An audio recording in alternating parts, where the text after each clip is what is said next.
Bom dia a todos. Estamos, pela graça do Senhor, aqui juntos, nesta manhã gloriosa, manhã de ressurreição, e estamos aprendendo a palavra do Senhor. Eu peço que você vá se ajeitando aí, já que é uma escola bíblica, que você vá se adequando. Eu cheguei a enviar para o Alan aí, ver se ele chegou para aí também, né? Uma pequena edição da escola bíblica aí. Pela graça do Senhor, o Senhor nos trouxe a esta manhã, uma manhã de ressurreição, uma manhã onde cada um de nós tem a oportunidade de, através das Escrituras Sagradas, entender melhor a Deus e, portanto, amá-lo melhor ainda. Eu peço que você, durante esta aula de escola bíblica, apreenda, guarde tudo aquilo que o Senhor quer te ensinar, sem dúvida nenhuma, mas lembre-se sempre que a gente está falando de palavra de Deus, de voz de Deus aos nossos corações. Então, dentro da própria aula, há momentos onde a gente para e pensa e reflete sobre a própria vida. Isso é muito bom, isso é muito importante. Na semana retrasada, antes da ceia, eu e o irmão Adonias, nós tivemos a oportunidade de dividir a igreja em termos de número e a gente ministrou de maneira particular. O irmão Adonias, muito mais aplicado do que o pastor, terminou toda a explicação dele direitinho e o pastor não. Então eu vou concluir a minha etapa de aula aqui, convidando aqueles que já sabem, que vão inclusive poder participar de modo até mais apropriado, já que a nossa aula tinha temas idênticos, a participarem dessa segunda metade da aula que nós tivemos na classe de lá de fora, tá bom? Estamos estudando teologia paulina. E eu vou colocar aqui os quadrinhos, assim que tiver oportunidade aí, depois da imagem título, você pode colocar já segunda sequência aí, que tem os temas, o irmão vai fechar ali um pouquinho, que foram ministrados provavelmente na totalidade na aula do irmão Adonias, mas que para mim não conseguimos passar ali de primogênito dos mortos, não. A gente chegou em Cristo, com Cristo, já esbarrou e não conseguiu. Portanto, eu convido você a pegar o seu celular para escrever, eu convido você a pegar o seu caderno para escrever, eu convido você a participar de uma aula. Não é possível, sinceramente, de que venhamos a guardar todas as coisas, não. E aquele papo de que eu vou assistir a aula depois no YouTube, ele não é tão fácil assim, não. Então, eu acredito que você, estudante da Palavra de Deus, pode ter essa atitude proativa aí de ir na direção dos seus escritos. Estou dando tempo para isso, tá bom? Antes de orarmos, a gente tem o mistério de Cristo e a plenitude dos tempos, o primogênito dos mortos, em Cristo com Cristo, Cristo o Filho de Deus e a imagem de Deus, o primogênito de toda a criação, Cristo o exaltado e o Quírios vindouro. A minha perspectiva é que a gente pare às 10h40, então até 10h40 vamos nos conduzir aqui. Gostaria que você nesse momento orasse comigo.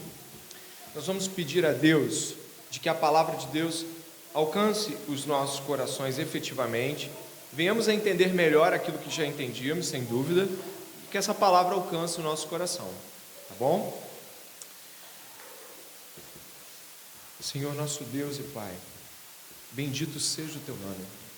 Nesta manhã, a escola bíblica dominical se alegra em saber que a Bíblia será aberta.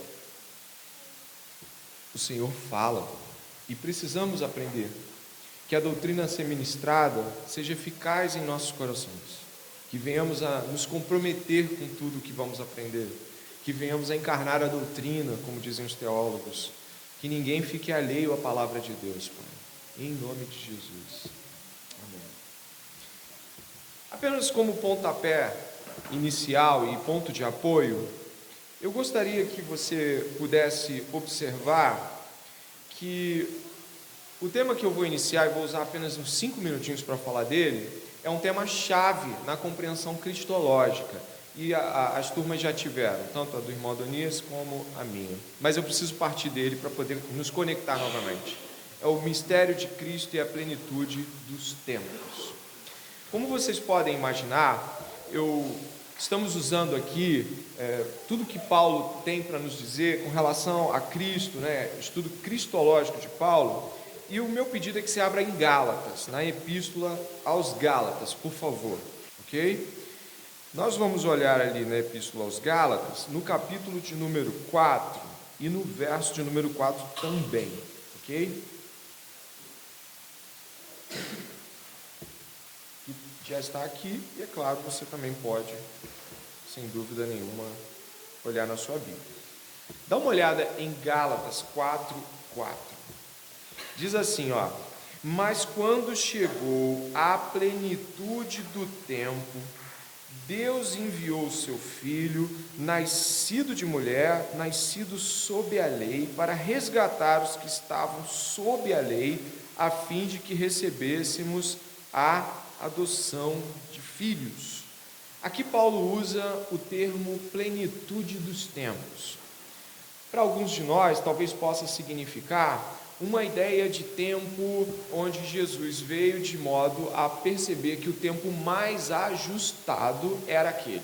Sabe, estava tudo pronto, as ruas romanas, a língua grega toda abrangente. Então, a plenitude dos tempos pode nos parecer, num primeiro momento, que é o tempo adequado à revelação do Filho. Mas quando nós estamos pensando em quem é esse Jesus, esse Filho encarnado de Deus, nós não podemos esquecer que Jesus Cristo é o Senhor do tempo. Ele é o dono do tempo. Ele é o Criador do tempo. Ele não é alguém que espera o tempo adequado para vir. Ele é o centro e o tempo lhe é subserviente. O que significa isso?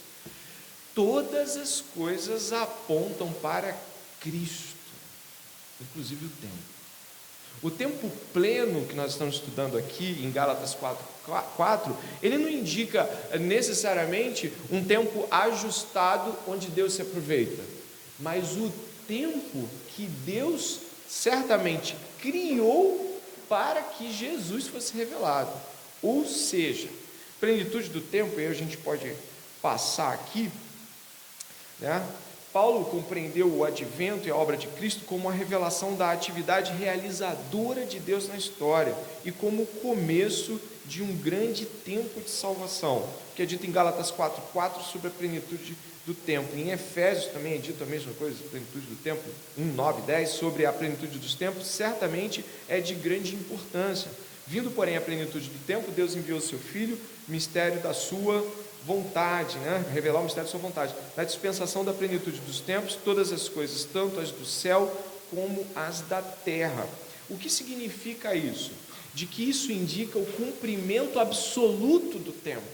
O ponto, o pináculo do tempo é Jesus, e não Jesus se aproveita do tempo. Nós, por exemplo, nós fomos criados para Ele, por Ele, nele. Significa então de que Jesus não se aproveitou de um corpo humano mas o corpo humano, as plantas, as flores, o cosmos, o tempo, todos eles apontam para Jesus. Então, muito mais do que pensar em um tempo apropriado, é pensar que o tempo esperava por ele e não ele pelo tempo. O tempo aguardava a sua revelação e não ele o tempo apropriado. Por que isso é tão importante? É porque nós precisamos entender de que todas as coisas que foram criadas devem apontar para Jesus e devem estar submetidas a Jesus, e o tempo também. Logo, a plenitude dos tempos indica propriamente o tempo revelado por Deus, construído por Deus e para Deus, e não um tempo no qual Deus se aproveita. Mas por que isso é tão importante? Como eu disse, era só um preâmbulo para entrar em todas as coisas. É porque nós não estamos falando de um Jesus improvisado. Deu problema com Adão, vamos botar Jesus. Isso não é a Bíblia. A Bíblia não apresenta Jesus como o plano B de Deus. A Bíblia não apresenta Jesus como o escape quando as coisas todas, o prédio pegou fogo, Jesus é o bombeiro. Isso não existe. A realidade não é essa. A realidade é que todas as coisas criadas, inclusive o tempo, estão a serviço de Jesus. Então, o tempo foi construído por Deus para revelar Jesus. o tempo lhe é servo. E Paulo vai tratar dessa plenitude dos tempos como uma finalização de uma era. Acabou. Agora é depois disso. A gente costuma celebrar Jesus no sentido assim de data, né? Que os historiadores, todo mundo que mexe com história, antes de Cristo e depois de Cristo. Tudo bem, parece muito nobre, antes de Cristo e depois de Cristo. Mas para Paulo não é isso. Para Paulo é antes da cruz e depois da cruz. Até a cruz você tem uma era. A cruz põe fim a essa era. E aí a ressurreição inaugura a nova era dos novos nascidos do segundo Adão, que a gente vai estudar hoje. Portanto, se a gente tivesse que levar teologicamente a sério o antes de Cristo e depois de Cristo, a gente tem que falar antes da cruz e da ressurreição, pós-cruz e ressurreição. Porque é ali que uma humanidade é condenada ao fim e outra humanidade segue vibrante, pujante e recomeça. Ele zerou ali acaba. E então nós estamos numa contagem agora regressiva, né? Uma contagem que está acabando, porque essa última era foi condenada por Deus na cruz do Calvário. Isso é magnífico, isso é grandioso. Significa que tudo que Jesus Cristo cumpriu na cruz do Calvário e em sua ressurreição são o marco zero, a inauguração da nova criação. E como eu falei na última aula, né? O reino de Deus já foi inaugurado. Jesus Cristo inaugura o reino de Deus, o governo de Deus sobre todas as coisas. Mas quando a gente olha para o Jardim do Éden, a queda, onde se instaurou a queda? Primeiramente aonde? No coração dos homens. O primeiro ato de quebra de tudo foi ali dentro. E qual é o primeiro ato de inauguração da nova criação? No coração dos homens. O reino se estabelece como um governo dos salvos, dos eleitos de Deus. Isso é muito importante. Quando nós estamos diante da inauguração feita por Jesus, a gente olha para os lados e ainda vê violência, a gente ainda vê, parece que é um caos, né? Parece que está tudo solto. Não está tudo solto, está sob o controle de Deus, mas o governo dele já desceu ao coração dos seus. E isso é o começo desta grande era da nova criação. Isso é importante para que a gente possa entender de que toda a teologia paulina ela está completamente radicada em cruz e ressurreição. Isso você não pode esquecer na hora que estiver lendo Paulo. Para Paulo, as coisas terminam ali e recomeçam ali. Põe fim-se uma era, inicia-se outra. Põe fim-se um tempo, se pôs fim um tempo, acabou. Um outro tempo agora é levantado, começando de novo. Jesus Cristo é o primogênito dos mortos, primogênito da criação. Jesus Cristo é a primícia dos que dormem. Jesus Cristo é o marco zero da inauguração de uma nova raça, que são os seus. Que maravilha isso! É exultante imaginar que estamos caminhando para algo glorioso, que já começou. A derrota do pecado já começou, já foi inaugurada em nossos corações. Tá bom? Então, esse start aqui é justamente porque a gente acabou não tendo a oportunidade, talvez, de começarmos juntos, pelo menos não comigo. Então, obviamente, eu me coloco aqui na disposição de iniciarmos essa jornada. Eu quero, por favor, que a gente vá, aí tem um slide, ele é o princípio de todas as coisas. Ok? Achou? É um que tem uma tela cinza, né? Mais à frente. Não sei se você achou. Sim. Princípio de todas as coisas. 22. São 136 slides, então eu tenho certeza que dá trabalho. Estou brincando, não é isso tudo não. Isso. Aí agora, pula 2 para trás. Dê uma olhada nas afirmações que você encontra aqui. Romanos 8, 29. A fim de que ele seja o primogênio, prototokos, primeiro nascido entre muitos irmãos. Mas de fato, Cristo ressuscitou dentre os mortos, sendo ele as primícias, a parqué, primeiros frutos dos que dormem. Ele é o princípio, arqué, origem, princípio, começo, o primogênito dentre os mortos, para em todas as coisas ter a primazia. Essas 3 afirmações teológicas profundas sobre Jesus Cristo aqui, nos indicam muito sobre ele. Ele é o primogênito aqui, o primeiro nascido da nova raça. Então ele é o primeiro, ele não é nascido da nova raça porque ele nasceu de Maria, mas esse novo nascimento é marcado propriamente pela ressurreição. Ele é o primeiro dos mortos.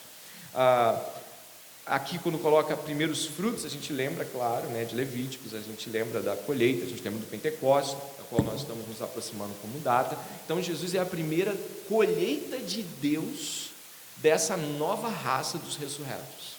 E ele é o princípio, ele é o começo. Olha que coisa magnífica. Ele é o recomeço, mas lá atrás ele já era o começo. Os homens foram modelados nele. Ou seja, a raça humana, ela foi feita com base na realidade que Cristo é, desde eternidades. Portanto, não se assuste de ver Jesus num corpo humano, como de fato ele é hoje na sua encarnação, porque fomos criados nele. Nós trazemos conosco esta realidade de encaixe perfeito. Jesus não teve que fazer uma forcinha para caber na gente. Ele não teve que se esforçar, se adequar, diminuir a divindade. Não, fomos criados nele, fomos criados para ele. Logo, esse ajuste é perfeito para ele, porque viemos dele nesse sentido. E aí, então, a gente vem para o princípio de todas as coisas. Agora sim, aquele slide que eu pedi que você abrisse. De que modo a gente pode pensar de que Jesus Cristo é o princípio de todas as coisas? Se você for a Colossenses, por favor. Colossenses tem aquele famoso hino que você encontra do 15 até o 20, é um hino de Colossenses. Claro, os teólogos dizem que uma frase ou outra ele pode não ser um hino, porque tem uma desconexão rítmica ali, digamos assim, o grego ali dá uma mudada no meio, mas em geral, assume-se que temos o hino cristológico, um hino da igreja antiga, em Colossenses, capítulo 1, do 15 ao 20, um hino como esse que cantamos, e Paulo assume ele aqui. Esse hino provavelmente começa do 15, embora alguns afirmam do 13, mas vamos do 15. Ele é a imagem do Deus invisível, o primogênito de toda a criação, pois nele foram criadas todas as coisas, nos céus e sobre a terra, as visíveis e as invisíveis, sejam tronos, sejam soberanias, quer principados, quer potestades. Tudo foi criado por meio dele e para ele. Ele é antes de todas as coisas, nele tudo subsiste.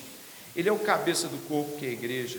Ele é o princípio, o primogênito dentre os mortos, para ter a primazia em todas as coisas. Porque Deus achou por bem que nele residisse toda a plenitude, e que, havendo feito a paz pelo sangue da sua cruz, por meio dele, reconciliasse consigo mesmo todas as coisas, quer sobre a terra, quer nos céus. Então repare que céus e terra foram criados nele, céus e terras foram recriados nele, céus e terras foram reconciliados nele, porque tudo foi feito dele, para ele. E essa questão da gente entender Jesus como princípio é muito importante. Seguindo o texto, presta atenção. É preciso que compreendamos as duas qualificações como estando intimamente relacionadas entre si, e assim devemos ver na expressão o princípio também uma denotação de significado da ressurreição de Cristo. Nossa palavra princípio não é uma tradução adequada do termo. O que deseja transmitir não é simplesmente que Cristo foi o primeiro, ou formou um princípio em termos de ordem cronológica.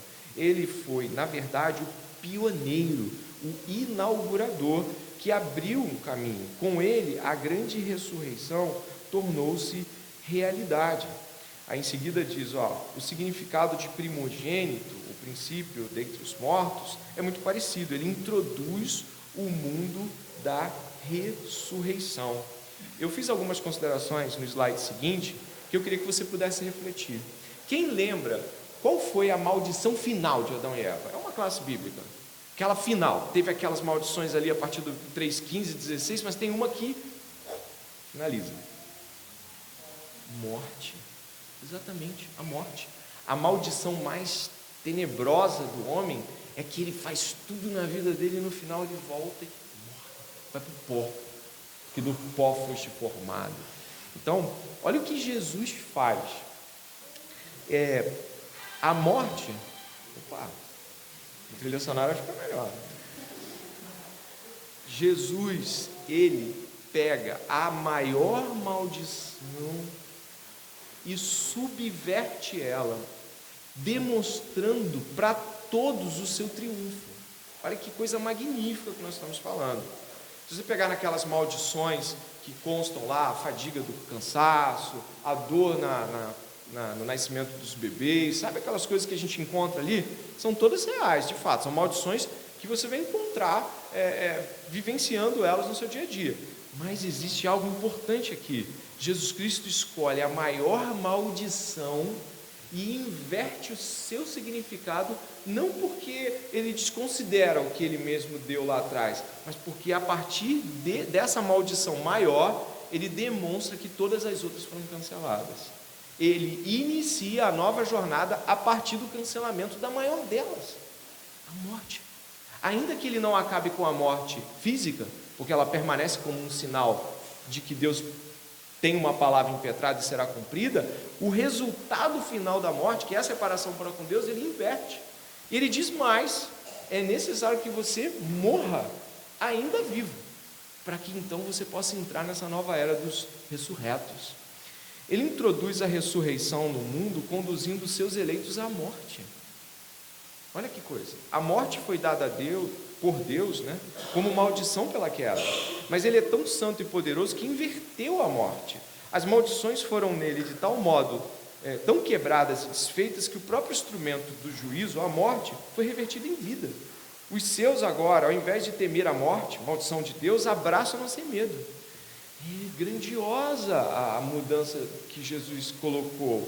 Então, essa ideia dele ser o princípio de todas essas coisas tem a ver também com o modo como os sentidos foram absorvidos pela raça humana até então. Jesus Cristo ele recomeça o sentido da vida a partir de inverter a maior das maldições, que é a morte.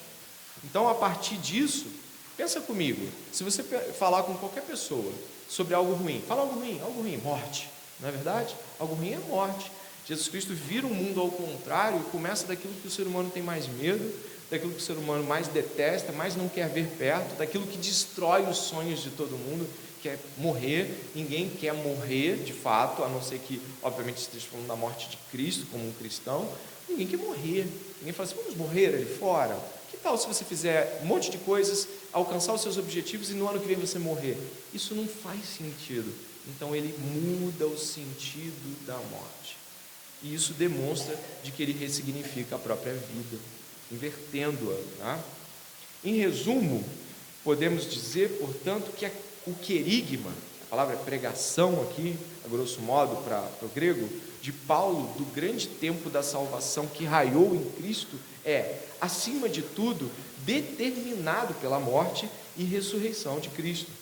E nelas que a era presente perdeu seu poder e domínio sobre os filhos de Adão e sobre as novas coisas que vieram à frente. Por esse motivo, também, todo o desdobramento da salvação que raiou com Cristo remete sempre e de novo para a sua morte e ressurreição, pois todas as facetas nas quais essa salvação aparece e todos os nomes pelos quais ela é descrita, no fim, não passam do desdobramento daquilo que esse irromper de suma importância da vida e da morte, do reino de Deus nesse mundo presente, contém em si. Ou seja, toda a realidade cristã, ela começa a ser explicada a partir da morte e ressurreição de Jesus. Ela encontra-se estabelecida em termos práticos. Sabe o que é prático? Viver vida doméstica. Sabe o que é prático? Ir para a escola, para a faculdade. Como é que se vai para a escola e para a faculdade? Tendo em mente a morte e a ressurreição de Cristo, o valor daquelas coisas, o trato com as pessoas, receber as afrontas, dar amor, oferecer coisas que lhes são caras materialmente, assim, nossa, é muito caro, eu levei tanto tempo a conquistar isso, mas aí vem a morte e a ressurreição de Cristo, o valor da morte e ressurreição, o que é prometido depois dos ressurretos, entende? Morte e ressurreição, é só você fazer um teste. Com morte e ressurreição, na lente dos olhos da vida, toda a vida é ressignificada.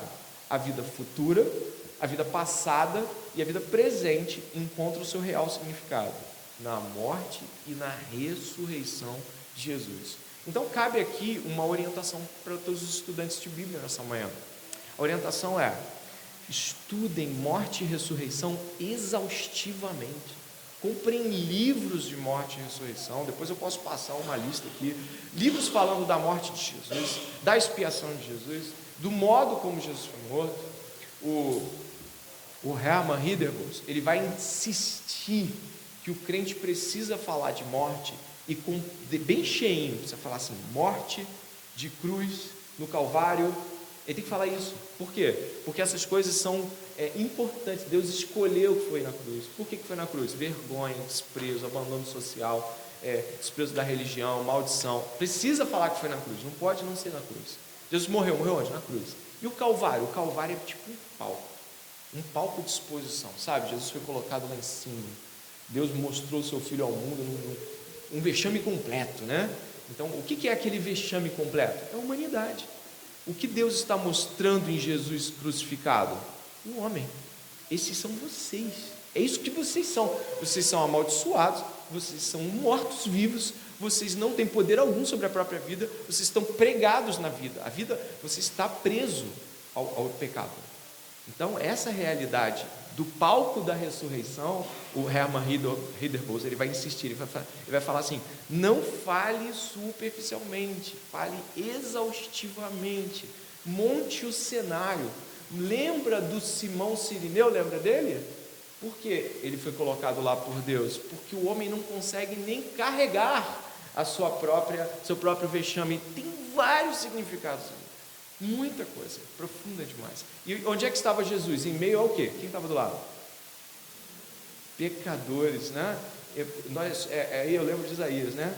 Eu sou um homem de lábios impuros e vivo no meio de um povo de impuros lábios. Então, nós precisamos, olha quanta coisa em 3 minutos de fala sobre cruz e ressurreição. Você tem que ter esse palco bem claro. O apóstolo Paulo vai falar sobre isso. Ele vai dizer que eles, né, os apóstolos, foram colocados como um teatro de espetáculo vexaminoso para o mundo. Por isso, como a gente vai entrar agora, a gente vai entrar numa segunda parte, né? A gente vai falar sobre o que está em Cristo, então. Se morte, ressurreição, isso é tão caro para nós, como podemos lidar com isso? Paul Washer vai falar que uma das fraquezas dos cristãos, né, o pastor Batista Paul Washer, vai falar que uma das fraquezas dos cristãos é pensarem muito pouco sobre cruz, ressurreição e evangelho. A gente vai em outras doutrinas com muito afinco, mas às vezes a gente pressupõe que já sabe tudo sobre evangelho, sabe tudo sobre crucificação. E qual é o problema disso? Será que é um problema epistemológico, né? Será que é só um problema de fonte do que sabe? Não. É um problema de que essas coisas têm que estar expostas diante do coração do crente. Elas precisam estar diariamente, está entendendo, irmão? Expostas. Por quê? Quando elas são afastadas da reflexão, o crente acha que tem o direito de não perdoar, ele acha que ele pode falar grosso, ele acha que ele pode botar dedo na cara. Por quê? Porque é isso que aplaca, é ver o resultado do pecado e como ele foi resolvido de modo terrível. Tem aí os historiadores, aí aqueles que gostam de arqueologia podem me ajudar. Tem uma pintura de um homem crucificado e uma cabeça de burro. Não sei quem já viu essa já viu, né? Fantástica. Século I para o II, uma coisa assim. E ela está ali com o homem na cruz, né? O Crestus, como chamavam alguns lá, o Crestus na cruz lá, e a cabeça de um burro, para mostrar o quão ridículo era pregar isso no século I, século II. Que ridículo! Imaginar que um Deus, faz isso para salvar a gente, faz isso com um filho. Isso não pode ser aceitável. É isso que faz com que a gente todo dia levante, pegue o nosso material de estudo e comece a rememoriar a partir da cruz do Calvário. O que nos resseca e nos deixa frios quanto às condições que devemos ter em relação a Deus é que a gente está distante da cruz muitas vezes. A gente não reflete sobre ela e sobre a ressurreição de Jesus. É muito importante lembrar que Jesus morreu. Muito importante. O salário do pecado é a morte. E o único que pode trazer a vida é o próprio Jesus Cristo, que irrompe no terceiro dia de modo glorioso, né? Assustador, assustador. Eu gosto muito daquele texto do Evangelho, eu não sei se é Lucas ou João, que fala que os mortos ressuscitaram. Sabe aquela coisa de os mortos levantarem junto com Jesus? Que cenário é esse dos mortos levantarem? Me explica, como é que isso pode ser uma realidade de você ignorar? De que o pessoal começou a entrar na cidade, saindo dos túmulos. E como é que ficou a cidade com isso? Cara, tu estava morto, a gente fez teu enterro esses dias, tu já devia estar podre, o que tu está fazendo aqui? Só levantei. Caramba, que coisa grandiosa é a ressurreição de Jesus.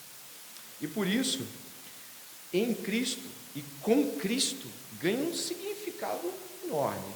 Mas eu paro antes de continuar e pergunto: alguma pergunta, alguma dúvida, algum comentário que você queira fazer? Se formos até, a gente pode ir junto, Romanos 8.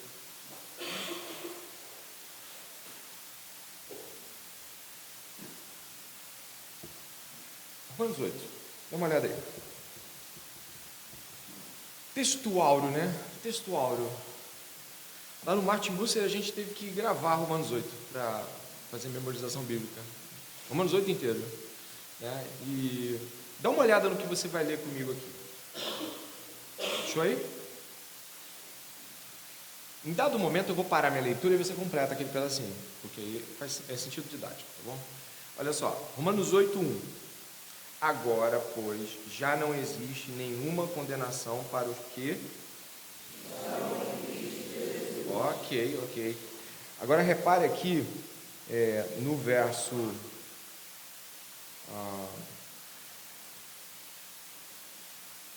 9, olha o que diz: vocês, porém, não estão na carne, mas no Espírito, se de fato o Espírito de Deus habita em vocês. Estão em Cristo, não estão na carne. Agora dê uma olhadinha, por favor, aqui à frente.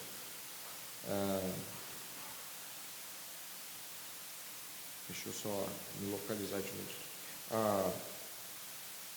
Verso 26. Da mesma maneira, também o Espírito nos ajuda em nossa fraqueza, porque não sabemos orar como convém, mas o próprio Espírito intercede por nós, repare, por nós, com gemidos inexprimíveis. Um pouquinho mais à frente, verso 28. Sabemos que todas as coisas cooperam para o bem daqueles que amam a Deus, daqueles que são chamados segundo o seu propósito. Verso 31, estou beliscando para depois explicar.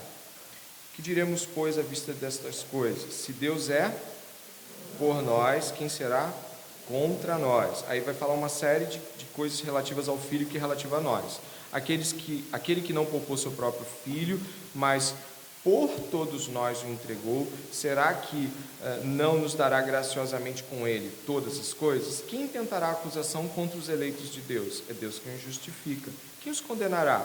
É Cristo quem morreu, ou melhor, quem ressuscitou, o qual está à direita de Deus e também intercede por nós. Quem nos separará do amor de Cristo?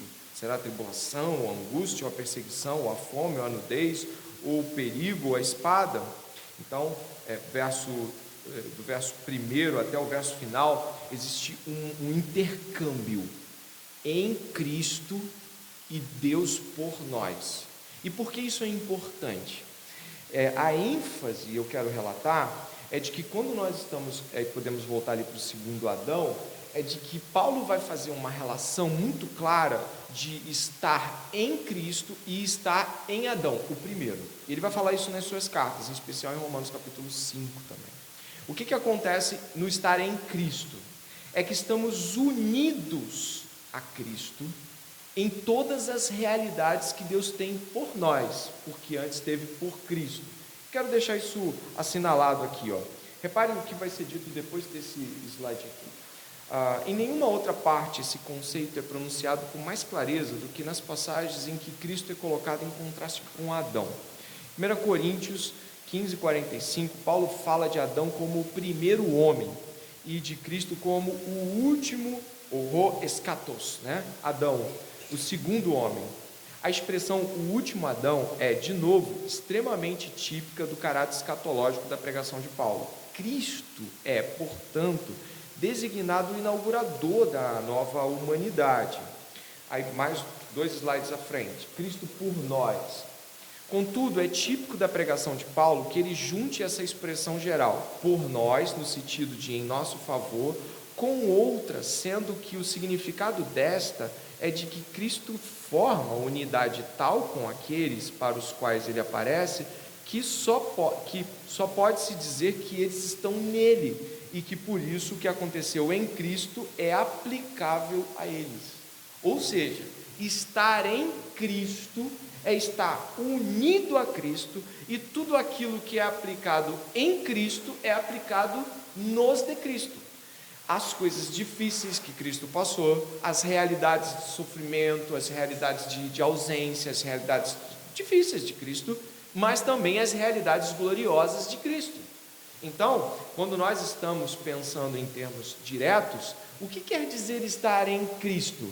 É de que, olha o final aí, todas as coisas em Cristo são aplicáveis nos cristãos. E é por isso que você leu aí comigo no 31 do Romanos 8, assim: que diremos então à vista destas coisas? Se Deus é por nós, quem será contra nós? Aquele que não poupou o seu próprio filho, mas por todos nós o entregou, será que não nos dará graciosamente com ele todas as coisas? Olha só, ele está pegando a figura do filho e está pegando a ideia de que aquele que não poupou o filho não vai nos dar todas as coisas no filho. A ideia é, a estrutura aplicável do filho é a estrutura aplicável em cada crente. Existe forte incoerência, vou ser bem franco aqui com a classe, né? Classe única, mas a classe, existe forte incoerência, e eu vou dizer assim, total incompatibilidade em alguém que é cristão, mas não quer ter o mesmo destino de Jesus. É cristão, mas não quer vivenciar as realidades que Deus, em Cristo, proporcionou ao seu filho. Isso gera um contorno muito estranho. Tanto é que Jesus é bem radical quando ele fala dessas coisas com seus seguidores, né? Aquele que não deixar seu pai, sua mãe, seu irmão, aquele que amar mais seu pai, sua mãe. Por que ele fez isso? Porque ele fez isso, ele deixou o pai, de certa forma. Ele deixou toda uma estrutura de conforto, de bem estabelecido, zero problemas, e ele deixou literalmente, Jesus deixou, isso é até aplicável no casamento, ele deixou seu pai para se unir à sua igreja, e ele deixou tudo.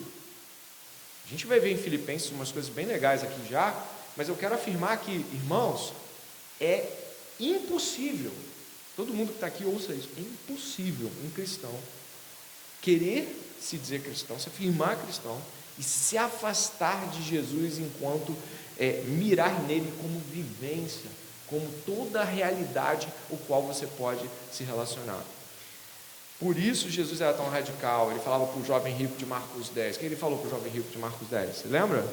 Nossa, tudo bem, vende tudo que tem, dá aos pobres, me segue e terás um tesouro no céu. Porque foi isso que Jesus fez. Ele não está aplicando no jovem rico algo que ele não aplicou a si mesmo. Entendeu? O jovem rico está ouvindo de Jesus o que Jesus fez em si mesmo, na relação com o Pai. Jesus deixou tudo e seguiu. Portanto, eu quero uma vida confortável, eu quero uma vida que eu tenha essas coisas, eu quero uma vida que eu tenho isso, eu não consigo pensar na vida sem isso, né? Jesus era desprovido de tudo que é sonho de todo mundo alcançar. Ele abriu mão de tudo. Nós estamos nele? Amém. Se estamos nele, nós queremos estar nele por completo, submetido a toda a obra que Deus intenta fazer em nossos corações. Está claro, irmãos? Está indo, né? Não é uma pregação, aqui é uma aula, você tem a liberdade para estruturar a questão. Então, em seguida, né, contudo, é típico da pregação de Paulo que ele junte essas expressões. Então, você começou Romanos 8, o quê? Aqueles que estão em Cristo, e terminou Romanos 8 falando de quê? Cristo por nós. O estar em Cristo é Deus por nós. O estar em Cristo é que todas as coisas aplicáveis a Cristo são dadas a nós, seus legados, suas heranças espirituais, a sua gloriosa vida no céu, mas também as realidades terrenas precisam ser aplicadas em nós na mesma dimensão cruciforme e ressurreta que Cristo teve? Boa pergunta. Existem várias faces da vida de Cristo, das quais nós não podemos negar. Por exemplo, se nós formos pegar a perspectiva de Jesus Cristo do ponto de vista social, ele era um homem pobre, materialmente pobre, simples. Ele viveu em uma família com recursos limitados. Ao que parece, pode ter sofrido aí uma perda com a morte de José. Então Jesus não tinha em sua realidade familiar, social, uma estrutura exigente. Jesus era um homem simples. Isso é um ponto. Outra coisa importante de Jesus, ele tinha uma realidade de vivência em relação à religião dele extremamente importante de ser observado. Jesus era um homem religioso. Eu estou dizendo aplicações assim de vários ângulos. Jesus era um homem religioso. Jesus ia para a sinagoga. Jesus participava das festas. Jesus era um homem altamente comunicável com a sua religião. Então Jesus era um homem que respeitava aquilo que Deus deu aos judeus e vivia de modo pleno. Em seguida, a gente tem Jesus dentro da sua realidade ministerial. A realidade ministerial de Jesus, Adonis, é uma realidade ministerial onde ele segue passo a passo o que Deus deu para ele fazer. Então, uma outra coisa importante a se pensar como Jesus é que ele fez a vontade de Deus que constava nas Escrituras. Aquilo que era apontado para ele. O que era apontado para ele? Tudo que você viu acontecer na cruz, tudo que aconteceu no ministério. Jesus pregou e não foi ouvido, como Isaías e Jeremias. Jesus, ele foi preso como um criminoso, mas não havia feito crime algum. Jesus foi abandonado pelos seus, vendido por 30 moedas de prata. Jesus Cristo, todas as exigências que a Escritura constava sobre o que ele deveria viver, ele viveu.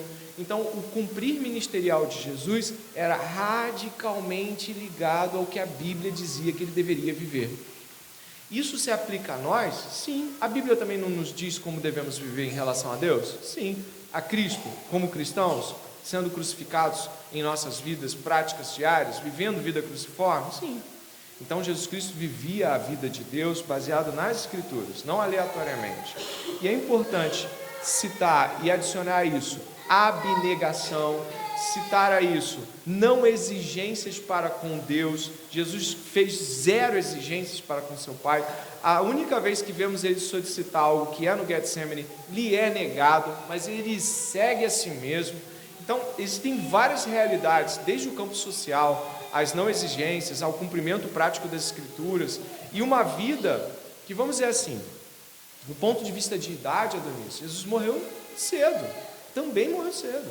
E tem várias coisas que a gente pode constar. Ele não alcançou notoriedade social, ele não alcançou dinheiro, ele não casou, ele não teve filho biológico assim desse jeito. Mas teve um monte de coisas que a gente olha para Jesus e fala assim, poxa, ele veio para a vida para viver o que Deus tinha para ele. E ponto. Então, nesse sentido, a rejeição social, carregar para fora da cidade o seu vitupério, a sua vergonha, como o Hebreus fala, muita coisa, Daniel, muita coisa mesmo. Mais alguma pergunta? Não? Amém.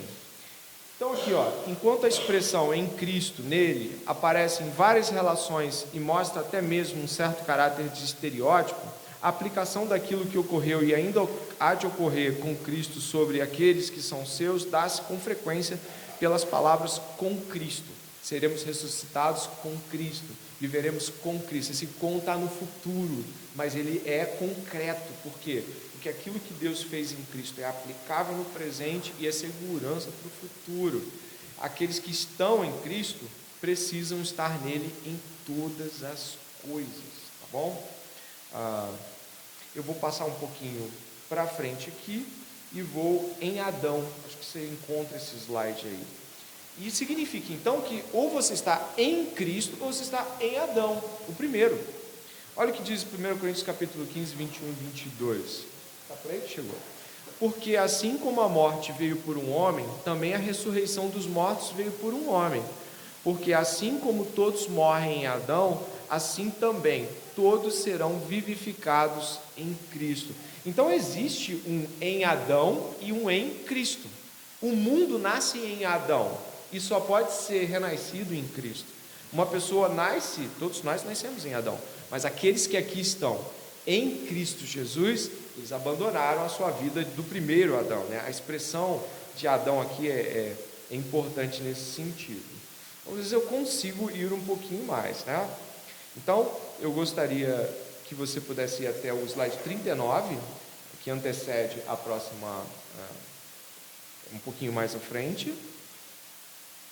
Achou? Ok. Olha o que diz aqui, para a gente fechar essa parte do em Cristo, tá? O pronunciamento de 2 Coríntios 5,14 é particularmente significativo, pois nele torna-se perceptível uma transição clara do Cristo por nós para nós com ou em Cristo. Um morreu por todos, olha o que diz aqui o texto bíblico. Um morreu por todos, logo todos morreram. E ele morreu por todos, para que os que vivem não vivam mais para si mesmos, mas para aquele que por eles morreu e ressuscitou. Assim que nós, daqui por diante, a ninguém conhecemos segundo a carne, ou seja, segundo o primeiro Adão. E assim, se alguém está em Cristo, é nova criatura.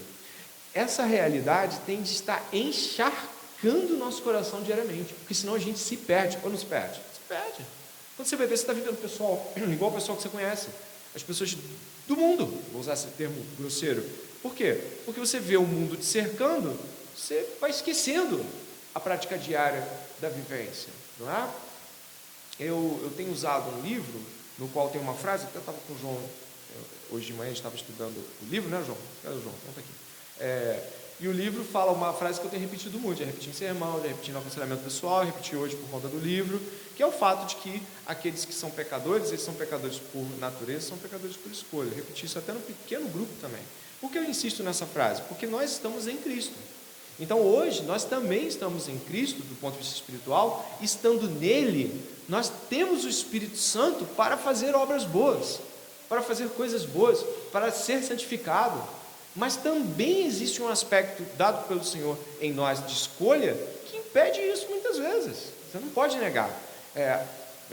Sabe, uma das coisas mais difíceis de você separar é a soberania de Deus e a escolha humana. Porque quando você separa, você sempre vai para um extremo dos dois lados. Então vamos juntar esses dois aspectos. Deus é soberano e controla tudo o que acontece e ordena tudo o que acontece. E Deus dá escolhas para nós. E algumas dessas escolhas que o Senhor nos dá são, por exemplo, de não escolher pecar.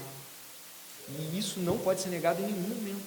Portanto, eu gostaria que você que é crente, nascido de novo, você soubesse o seguinte: você está em Cristo. Você está em Cristo.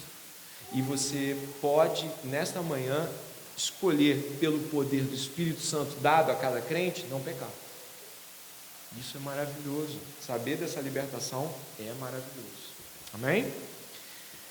Quero ir nesses 20 minutos finais aí, caminhando um pouquinho mais, a gente vai para Cristo, o Filho de Deus e a imagem de Deus. Aí você volta para Colossenses, né?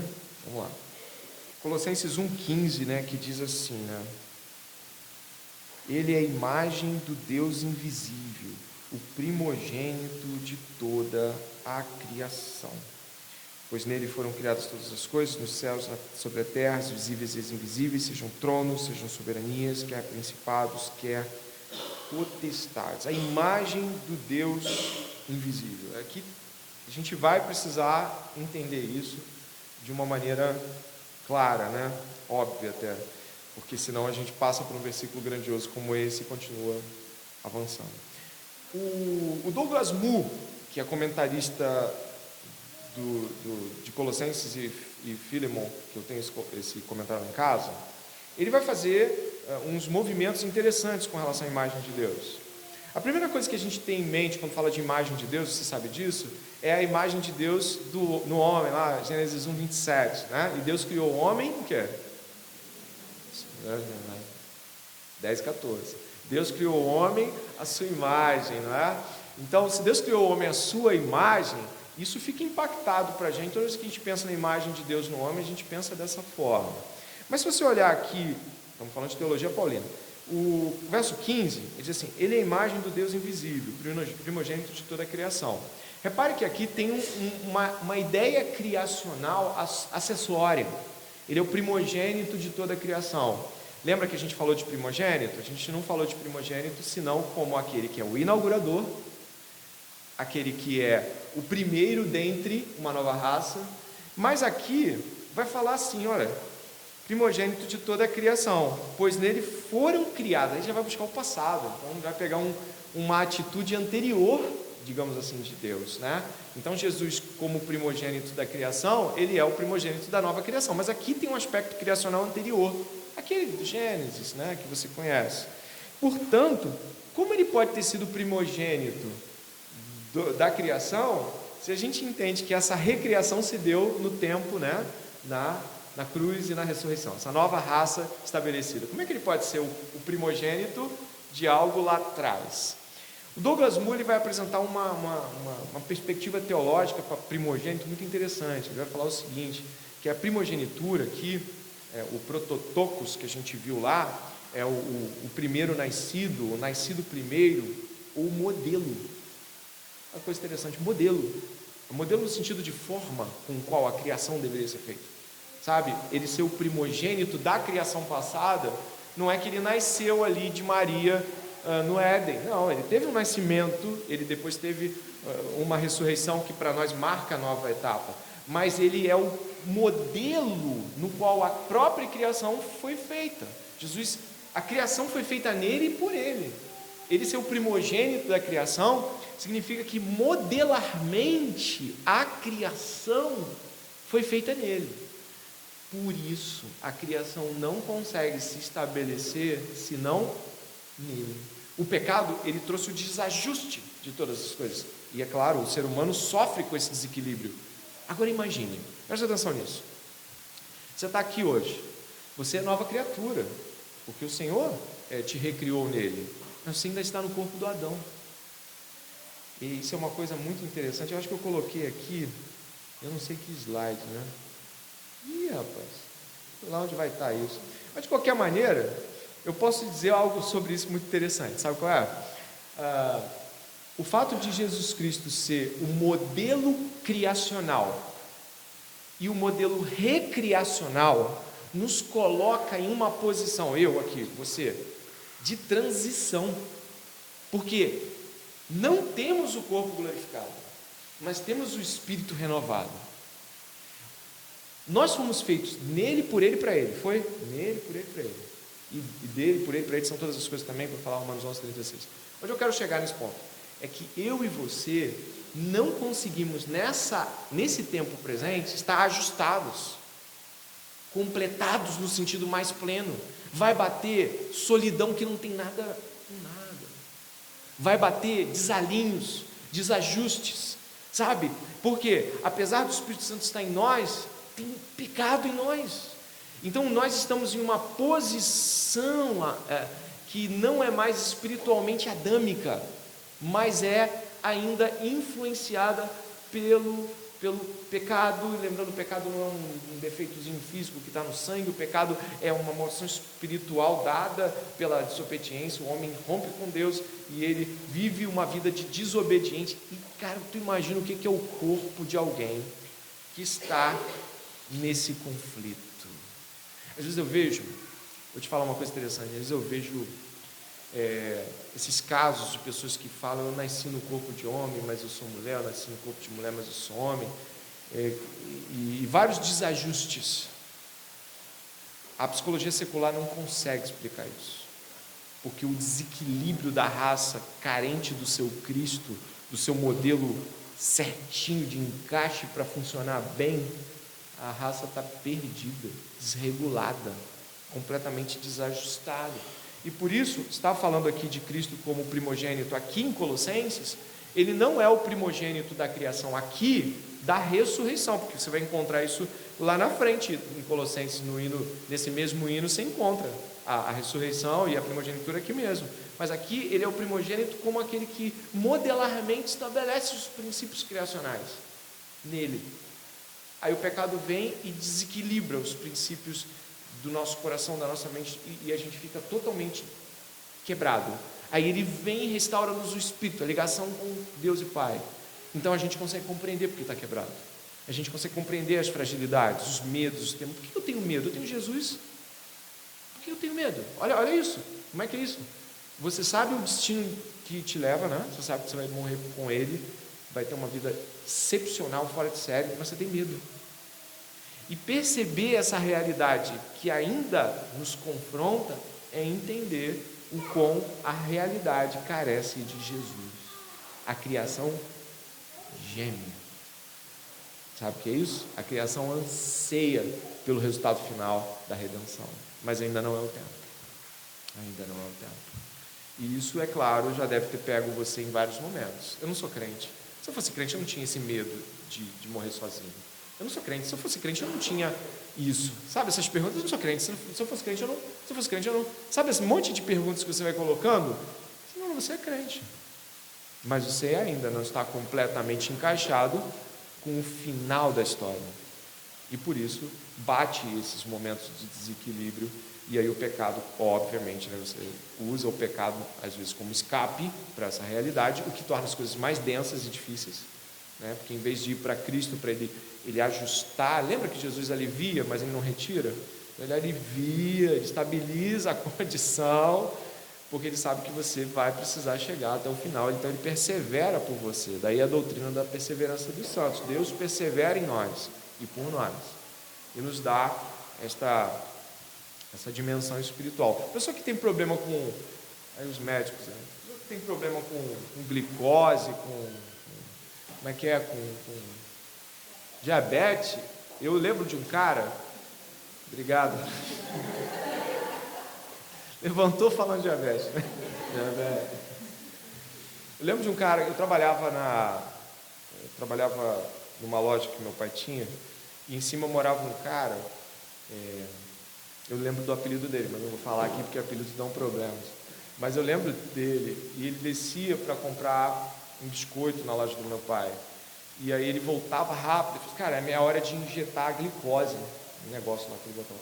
Aí eu falava assim, mas tu não parece um cara doente? Eu falava, ele é um senhor de 60 e poucos, tu não parece um cara doente? Ele parecia bem. Ele falou assim, mas se eu ficar um dia sem tomar, acaba tudo. No outro dia eu já tenho dificuldades com várias coisas. Ele foi citando, eu tinha uns 13 anos, eu falei, esse cara é estranho, toma um remédio sem precisar. Mas, de fato, fica sem essa comunhão com o Espírito Santo. Fica sem ler e orar. Fica sem a comunhão com a igreja. Você sabe para onde vai, não sabe? Exatamente. Deus nos deu esses mecanismos dos quais Ele nos permite equilibrar as pontas em Cristo até aquele dia. Mas ainda estamos desajustados em vários aspectos em relação ao primogênito da criação. Ele é essa imagem expressa de Deus nessa realidade criacional. Eu quero caminhar um pouquinho em super expectativa de que as coisas vão acontecer aqui e que eu vou chegar, tá? Mas eu queria que você pudesse ir até você pudesse ir até o slide 44. Você não, ela. Diz assim, esse trecho aqui é muito interessante. No que se refere a Paulo, pode-se dizer que ele traça a linha da história redentora de volta até a pré-existência de Cristo e representa sua filiação divina pré-temporal para a igreja do ponto de vista da revelação de Cristo na história redentora. O que isso quer dizer? Eu gostaria que você abrisse em Filipenses, por favor. E aí a gente vai ter uma relação mais clara com isso, tá bom? Filipenses 2, belíssimo trecho de Filipenses 2, que alguns também falam aí que foi um hino, mas aí eu já não tenho tanta certeza. Filipenses 2, 5. Achou aí? Um irmão, uma irmã acordada com voz forte, penetrante. Lê para a gente, por favor, do verso 5 de Filipenses 2 até o verso 8. Tenham entre vocês o mesmo modo de pensar de Cristo Jesus, que mesmo existindo na forma de Deus, não considerou ser igual a Deus, algo que deveria ser metido a qualquer custo. Pelo contrário, ele se esvaziou, assumindo a forma de servo, tornando-se semelhante aos seres humanos. Reconhecido em figura humana, ele se humilhou, tornando-se obediente até a morte, de morte de Cristo. Por isso,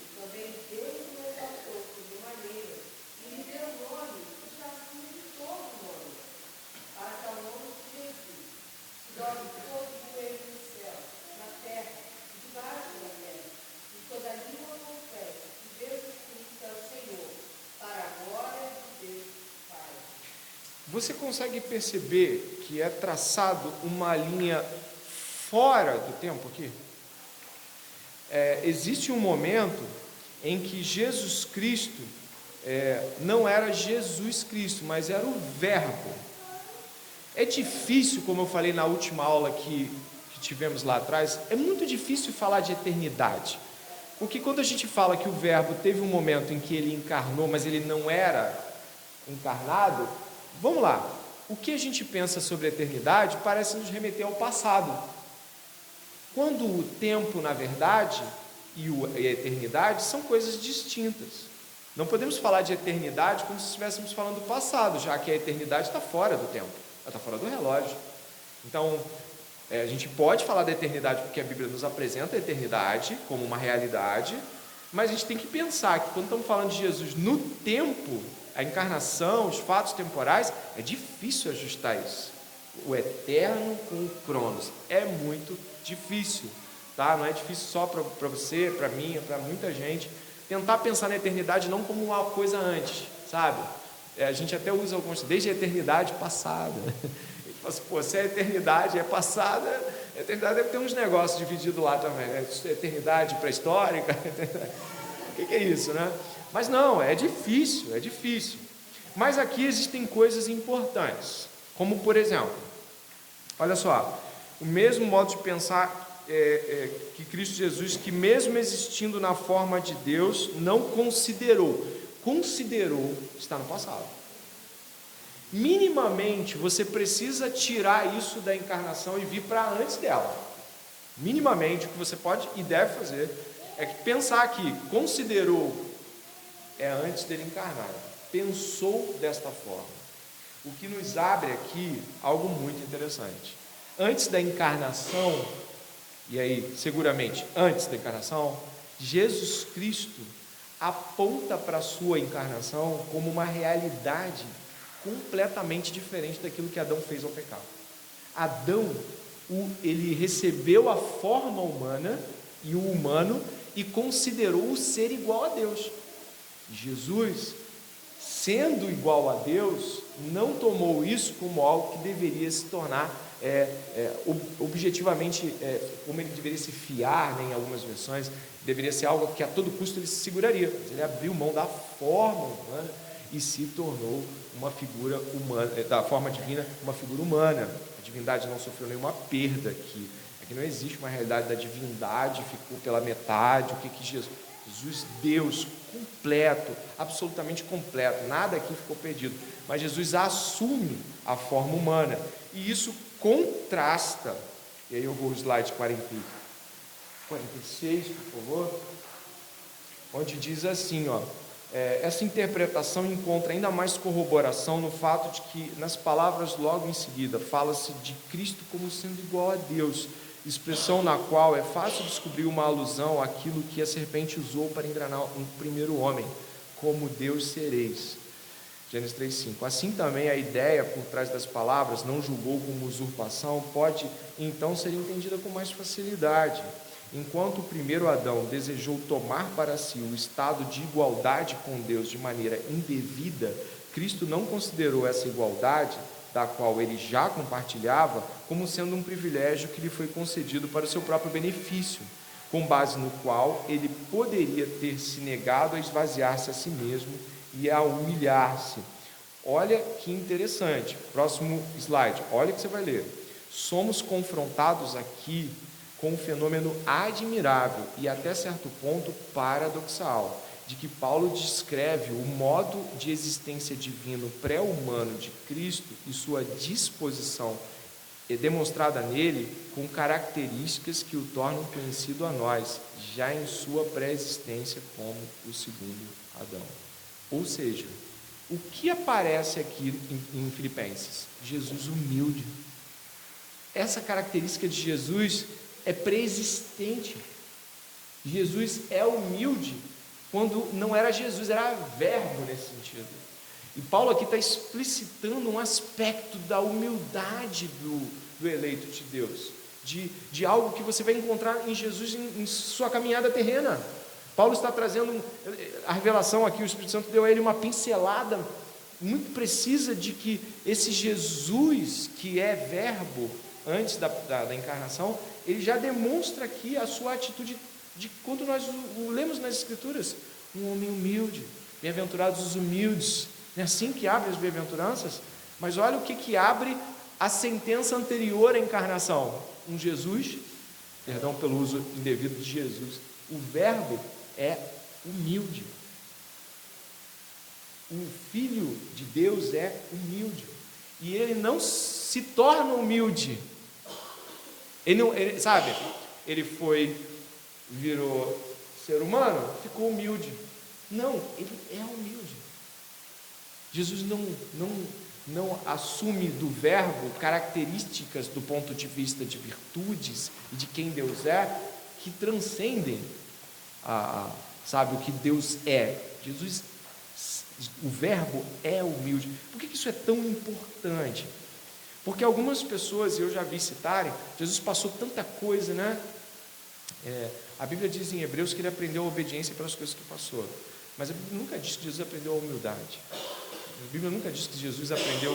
Por que a obediência? Porque a condição dele, enquanto humano, era de obediência. Ele precisava demonstrar essa realidade quanto à palavra de Deus. Mas Jesus, o verbo, é humilde. Isso é importante porque a imagem de Deus impressa no modelo cristológico é humilde desde a eternidade. Então nós fomos criados para sermos humildes nele. Ele é o Criador da raça, e nele somos, como ele, humildes. Irmãos, vocês sabiam, não sei se vocês perceberam, que de todo o Novo Testamento, presta atenção, 2 coisas são afirmadas acerca do verbo, 2 coisas, tá bom? Ou 3 no máximo, acho que 3 dá para a gente pensar. Que ele é Criador, Jesus estava na criação com Deus, né? João fala isso, né? Criador. De que ele é Senhor, antes mesmo das coisas materialmente serem expostas, e aqui está dizendo que ele é humilde. Então não tem como eu e você pensarmos, do ponto de vista cristológico, em ser imagem de Deus para esse mundo, se não formos essa imagem. O verbo é humilde desde a eternidade. Que magnífica, que introdução ao eterno aqui, do ponto de vista geral. Perguntas? Fala aí. Te impactou isso? Isso me impacta, não sei, eu fico impactado aqui, eu não sei se ficou impactado aí, não sei qual é o impacto daqui, mas... Oi?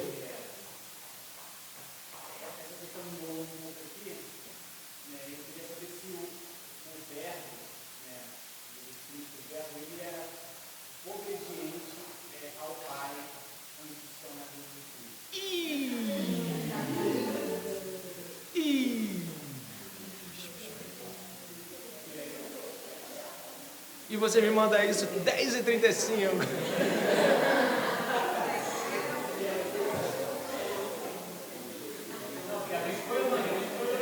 Foi longe essa mente? Onde é que ela foi?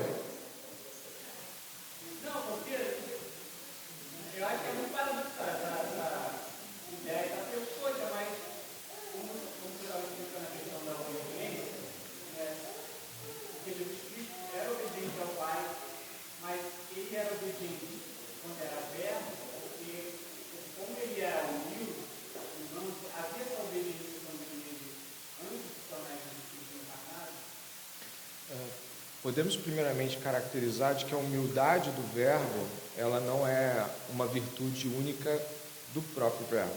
Cremos que tanto o verbo quanto o Pai e o Espírito compartilham das virtudes, de modo a qual nós compreendemos de que não temos 3 deuses, e um único Deus, uma única substância, uma única essência, uma única realidade de Deus. Então não estamos falando aqui de que Jesus é mais humilde do que seu Pai. Acho que isso tem que ficar claro, porque o fato de Filipenses nos expor à humildade do verbo, e não nega a humildade do Pai, né, a humildade do Espírito Santo, mas revela-nos, a partir dessa figura humana encarnada, de que essa realidade antecede a perspectiva da encarnação, mesmo sendo difícil falar de anteceder com eternidade, né? A gente está tentando aqui fazer uma aproximação.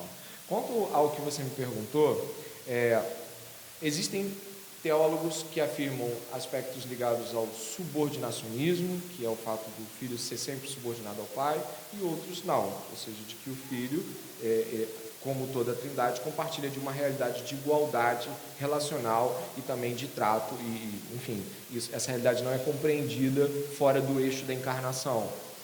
Eu acho que esse tema é difícil, complexo, mas talvez algumas coisas que eu poderia citar são: qual é a necessidade dessa obediência dentro de um campo de igualdade, de uma realidade eterna, onde não há, por exemplo, o pecado, e nem tampouco a necessidade da encarnação? Pelo que eu tenho entendido até o momento, eu considero que não, de que a realidade de obediência, ela se faz necessária dentro de uma perspectiva encarnacional. Mas se eu for desdobrar esse assunto agora, que é bom o assunto, aí vai que não vai, entendeu? Mas eu gostaria de continuá-lo com você e com quem mais quiser para discutir esse assunto, tá bom?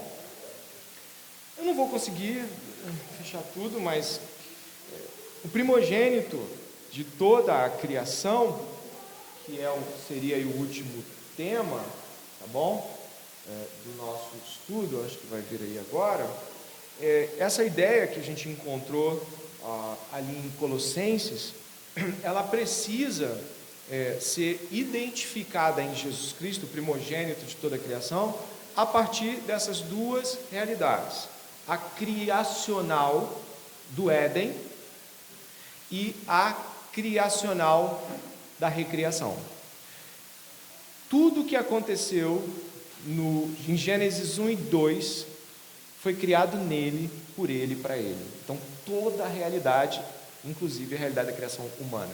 Bom, lá na frente, milhares de anos depois, a gente tem a recriação. E o ponto de partida, a inauguração, é a morte e a ressurreição de Jesus. Propriamente, a ressurreição inaugura a nova era dos ressurretos em Jesus. Ou seja, não podemos deixar de perceber que o primogênito de toda a criação, ele é tanto o Criador quanto o Recriador. Ele é tanto o começo de tudo quanto o recomeço de tudo. E é nessa perspectiva que a gente pode alcançar, por exemplo, através do slide 51, temos aqui alguns versículos importantes. Por exemplo, todavia, para nós é um só Deus e Pai, de quem são todas as coisas e para que também existimos. Um só Senhor Jesus Cristo, pelo qual são todas as coisas e nós também por Ele. Repare que a figura do Pai e a figura do Filho são identificadas de modo igual do ponto de vista criacional, de senhorio e de para onde todas as coisas vão. De fazer convergir nele, na dispensação da plenitude dos tempos, todas as coisas, tanto as do céu como as da terra. Então, essa passagem aqui de Efésios também aponta na convergência de Jesus para todas as coisas. Então, quando nós estamos falando disso, de tudo que nós aprendemos aqui, não podemos jamais deixar de esquecer. E eu fecho, eu acho que não dá mais 40. Eu fecho dizendo o seguinte: nós vimos que a plenitude dos tempos, o tempo não é o tempo adequado para ele se revelar, é o tempo que ele criou para si mesmo. O tempo aguardava por ele, não ele pelo tempo. Bom, nós vimos também que a realidade da nova criação em Cristo Jesus, inaugurada pela sua morte e ressurreição, não são somente, ou são um evento e fato histórico que aconteceram, mas elas não podem ser apenas uma parte da perspectiva, mas nós precisamos ler a vida da igreja, a vida na igreja, a vida familiar doméstica, a vida com os de fora. Nós precisamos responder ao mundo com a morte e a ressurreição. Essa é a nova vivência dos renascidos, que morreram nele e foram ressuscitados para ele. Um outro ponto importante da aula foi de que nós não temos mais uma vida para nós mesmos. Ela não nos agrada, não é para nos agradar. O ponto principal não é eu estou bem comigo mesmo, eu estou bem com o que eu queria fazer, o meu sonho é esse, eu queria isso, sabe? Isso não, isso acabou, porque nós morremos nele. E agora, o que viemos a fazer depois disso? Satisfazer a vontade do nosso Pai em Cristo. Nós fomos unidos em sua morte e ressurreição e estamos unidos para sempre com Ele, mas nesse tempo presente, vivendo a vida de Cristo e esperando pela ressurreição dos mortos. E daí esse descompasso Às vezes a angústia do coração, a angústia do nada, sentimento de incompletude, eu queria que as coisas fossem diferentes, eu queria que meu casamento fosse diferente, eu queria que minha família fosse diferente, que minha família fosse diferente. Mas você está buscando o diferente no lugar errado. O lugar certo do diferente não é esse. O lugar certo do diferente você morreu com Cristo e ressuscitou nele. Todas essas coisas precisam ser vividas à luz disso. E se elas não forem vividas, você vai querer o que os ímpios querem, cara. Que essas coisas todas super boas, perfeitas, você vai se doar para elas, para que elas reflitam Cristo, mas sem ilusões. Como eu costumo dizer aqui, e alguns já até repetem, é uma realidade esperançosa. É realismo, sei que a vida não é fácil, mas eu tenho uma esperança que ninguém tira. E a partir dessa esperança eu vivo. Amém? Alguma pergunta sobre o que nos referimos ou algum comentário da aula? Você pode fazer, de repente um aspecto em particular foi importante para você.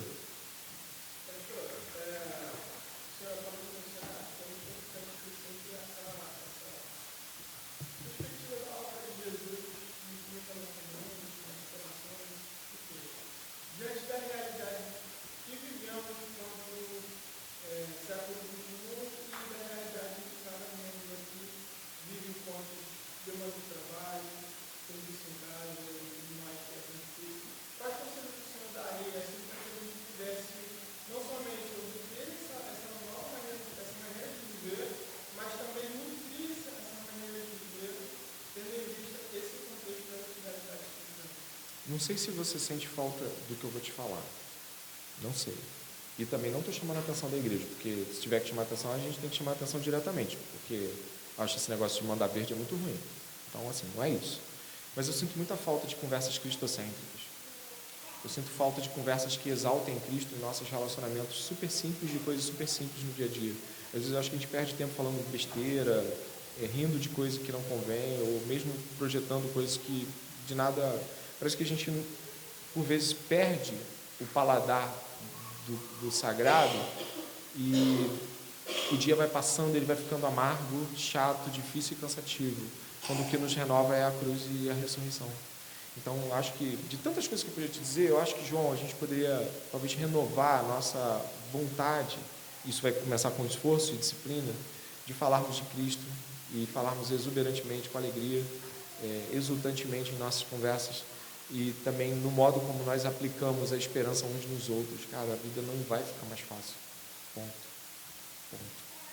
A gente precisa bater esse martelo. A vida não vai ficar fácil. Então, por que estamos reclamando? É porque a gente não está exultando de que um dia estaremos com Ele, de que as realidades, por mais difíceis que estejam, podem explicitar Cristo, podem demonstrar Cristo para outras pessoas. Então, acho que nesse sentido, talvez nós tenhamos que refletir sobre o quanto de fato essas coisas estão em nossos corações e lábios. A boca fala do que o coração está cheio, não é verdade? Eu vou parar no João, porque eu quero seguir à risca o horário. Eu espero que a aula tenha sido abençoadora para todos nós, tenha trazido luz a nossos corações, e agradeço a boa vontade daqueles que já tiveram essa aula semana passada, retrasada, com o nosso irmão Dionísio, pelos seus ouvidos não terem reclamado tanto. Eu gostaria de orar nesse momento, e nós vamos estar até 11h05 no nosso café juntos, tá bom? Senhor, nosso Deus e Pai, te damos graças por Cristo Jesus, nosso Senhor. Por meio dele temos todas as coisas. Por meio dele nós temos esperança nessa manhã de não sucumbirmos ao peso dos nossos pecados, mas buscarmos alívio no Senhor. Pai, perdoa-nos pelos nossos pecados e nos aponta uma realidade viva, grandiosa da ressurreição de Cristo Jesus. Que toda a igreja possa exultar nessa ressurreição. Em nome dele que oramos. Amém. Deus abençoe.